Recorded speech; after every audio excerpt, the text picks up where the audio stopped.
Você sente a voz ficar rouca com uma certa frequência? De vez em quando eu vou falar e tenho que dar aquele pigarro, ou às vezes na hora de falar a voz vai trupicando, parecendo que saiu um pouquinho da estação, ficando com aquela voz mais arranhada, mais soprosa. Pode ser algum problema na sua corda vocal. Se liga no vídeo de hoje. Olá, sou o Jefferson Takehara, sou médico otorrinolaringologista e hoje eu vim falar sobre os problemas nas cordas vocais. Mas antes de começarmos nossos vídeos, não esqueça de dar o seu like, se inscreva no canal e ligue o sininho para não perder nenhum dos nossos vídeos. Mas afinal, o que pode estar acontecendo com a minha voz? Primeira coisa, lembrando que a nossa corda vocal é um tendão de dois músculos bem pequenos chamados tireoaritenoideus.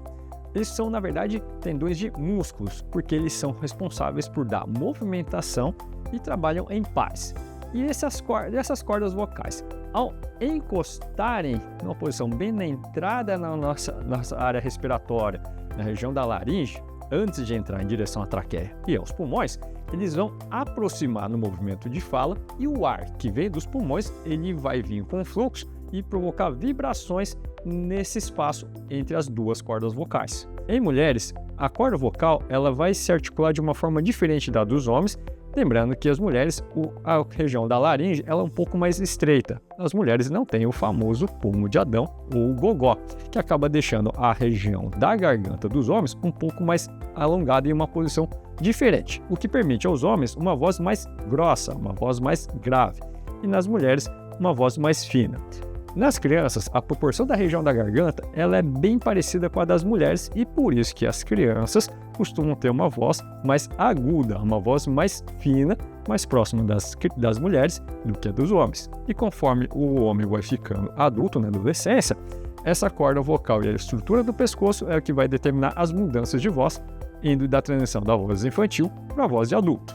E lembrando que as cordas vocais são musculares, a movimentação e também a forma de a gente usar essa corda vocal pode ser responsável por lesões no futuro. Forçar o uso inadequado das cordas vocais pode provocar lesões, da mesma forma que eu fizer um exercício sem um aquecimento correto, sem um preparo para aquilo que eu vou usar e se às vezes sem treinamento, principalmente se eu uso em alto desempenho, como por exemplo os cantores. Que nem na academia, se eu resolvo fazer um exercício que eu não sei, eu posso usar músculos errados ou a musculatura acessória para tentar fazer o exercício e provocar lesões indesejáveis. Na corda vocal também pode acontecer isso. Se a gente usa a prega vocal de uma forma errada, ela pode provocar lesões e problemas na função da sua voz. E dentre as causas de rouquidão mais frequentes, uma delas tem mais a ver com os hábitos alimentares. É o refluxo. O ácido que vem da região do estômago e que possa voltar no sentido contrário, ela provoca irritação na região da laringe, que é o primeiro local após o esôfago, e atingir a região da corda vocal. E por isso, muitas vezes, pacientes que têm refluxo, gastrite ou até problemas digestivos, como as intolerâncias não tão bem controladas, elas podem ter mais episódios de pigarro e sensação da voz oscilando, principalmente durante o dia. É aquela voz que começa meio rouca, durante o dia vai limpando e no final do dia vai tendo um cansaço. Geralmente isso acontece por alguma coisa que esteja irritando a corda vocal ou provocando o seu ressecamento excessivo. Por isso que muitas vezes os pacientes que têm problemas digestivos precisam também ser avaliados nesse ponto, pois isso pode refletir na questão da sua fala. E por isso também que algumas medidas de hidratação podem ajudar também a sua corda vocal a funcionar melhor. Beber água e até consumo de frutas e até mesmo coisas que deixam a garganta mais hidratada, como por exemplo o mel. Em qualquer situação de rouquidão, um otorrinolaringologista precisa ser avaliado para ver se nós não temos algum problema na estrutura interna, na região da corda vocal. E o principal exame que nós utilizamos para ver a situação da sua corda vocal é o exame chamado laringoscopia, ou seja, a gente vai usar uma câmera para olhar a sua corda vocal. Existe da forma rígida, que acaba entrando pela boca, ou se não a forma flexível, que é aquelas microcâmeras chamadas nasofibrolaringoscópios, que vão entrar pelo nariz e conseguir chegar até a região da corda vocal. A fibra flexível é um pouco mais confortável e permite você falar sem nenhuma dificuldade, já que a gente entra pelo nariz e a boca fica livre para você falar. A laringoscopia direta, que vai direto pela boca, pode dar uma certa limitação, apesar da imagem ser muito melhor do que os fibroscópios flexíveis. E lembrando que esse exame, o ideal seria com o paciente acordado, já que para falar ele consegue movimentar e para isso ele precisa estar acordado. Exames sedados, eles podem ajudar a ver a situação da corda vocal, mas não temos a noção dele funcionando.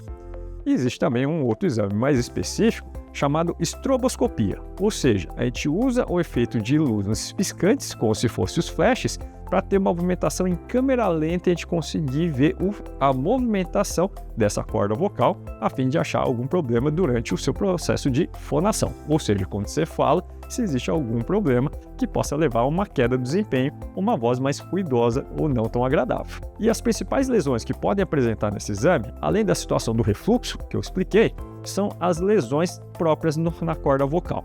Desde malformações, desde o nascimento, um dos exemplos é o cisto vocal, que é uma malformação que fica na região da corda vocal, pode inflamar e de repente estourar e provocar cicatrizes que começam a deixar essa corda vocal presa. Ela não vai ter uma boa movimentação e pode ter problemas de rouquidão permanente. Geralmente pode passar batida em muitas pessoas, mas quando ela começa a usar em alto desempenho, por exemplo, cantando e principalmente usando agudos que vai ter mais contato, podem apresentar problemas, como em alguns cantores. E outras lesões que são mais frequentes em questões de voz são os famosos nódulos vocais, popularmente chamados de calos, e os pólipos vocais, decorrentes de algum uso abusivo da corda vocal de alta intensidade. Por exemplo, quando a gente grita demais ou depois de um grito muito extremo em que a gente ficou rouco e mesmo depois de medicação em algumas semanas, a voz não voltou. É uma lesão causada por uma cicatrização inadequada da corda vocal após algum evento súbito, como por exemplo um grito excessivo e que não voltou.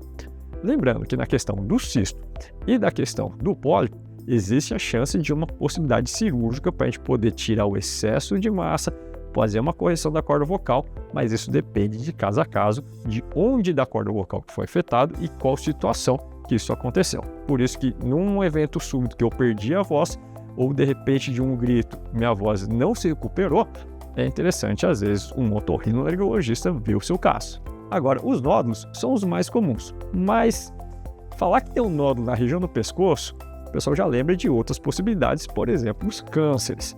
Lembrando que o nódulo na prega vocal ou na corda vocal não é sinônimo de câncer, mas do uso excessivo, isso em questão de tempo e de forma de uso. Por exemplo, cantores com uma certa frequência, mas sem nada súbito, professores que ficam horas falando, além de outras profissões que utilizam a voz por muito tempo, como os radialistas, palestrantes e até mesmo aqueles que fazem palestras pontuais, mas por horas durante um período. E aí, para não termos a dúvida em relação ao nódulo, nós apelidamos de calo.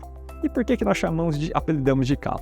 É porque, na verdade, é um espessamento de tanto usar, ele acaba provocando calosidades e os nódulos eles são iguais dos dois lados. As outras lesões, cistos e os pólipos, normalmente eles são unilaterais, apenas uma das cordas vocais afetadas, e às vezes eles podem ter, se o outro lado, por ser grande, machucar a outra corda vocal na movimentação, provocar lesões, mas de diferentes tamanhos.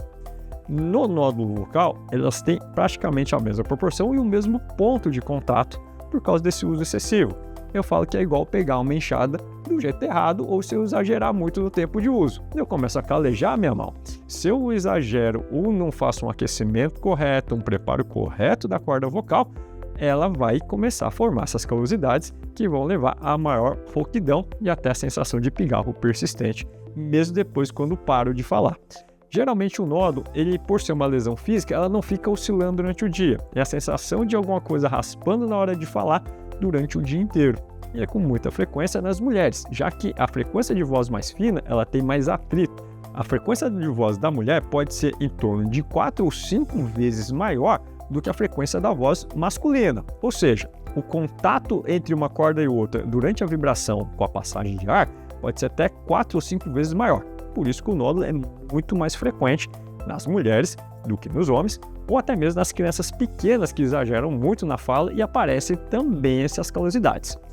Se essa criança for um menino, em geral, esses fatores com a mudança da corda vocal tendem a desaparecer. Nas meninas, podem ainda insistir dependendo de como é que ela usa a corda vocal. E para saber como usar melhor a corda vocal, em vigência de alguma lesão, de alteração de voz, quem vai ajudar você na recuperação da voz é o trabalho da fonoaudióloga. Não somente para ajudar a trabalhar no melhor uso da voz, ensinar a aquecer e também evitar situações que possam provocar lesões, mas ela trabalha junto com nós otorrinos para um melhor diagnóstico e também para melhores opções para evitarmos problemas mais graves ou até mesmo perda dessa função vocal, ou seja, falar com dificuldade e permanentemente.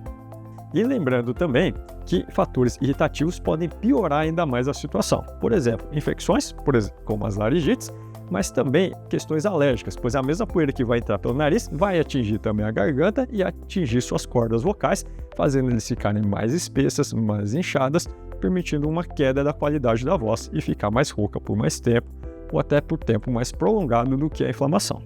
Agora, se o nódulo não é câncer, qual é a questão do câncer nas cordas vocais? O fator de risco principal é o tabagismo.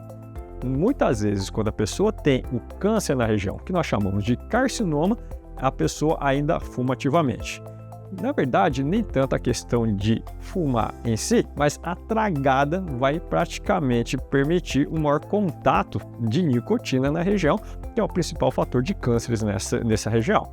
O fator familiar de cânceres na família dos outros tipos não é tão forte do que o fator cigarro. Então, o cigarro é o principal causador, mais de 90% dos cânceres da região é causado pelo fumo ativo e não pelo fumo passivo. E a lesão é um pouco diferente. É o que vai estar descrito no exame como leucoplasia, ou seja, lesões brancas que podem ser sinais de um processo pré-maligno que vai levar ao câncer chamado carcinoma de laringe. E, em geral, o diagnóstico tem que ser o mais precoce possível, pois se ela avançar para estruturas maiores, pode ser necessário a retirada de toda a estrutura e se você perder a corda vocal. E se você tem problemas com a sua voz, que ela fica oscilando, ou tem perda de desempenho, ou até mesmo os cantores que vêm sentindo que as notas não estão chegando da forma adequada, consulte um otorrinolaringologista para poder te orientar e te dar as direções corretas para melhorar a sua voz. E também ajudar o trabalho da fono para te ter um melhor planejamento no seu tratamento vocal. E se você gostou desse vídeo, dê o seu like, não se esquece de ativar o sinal e se inscreva no canal e não perca o próximo vídeo. Até mais!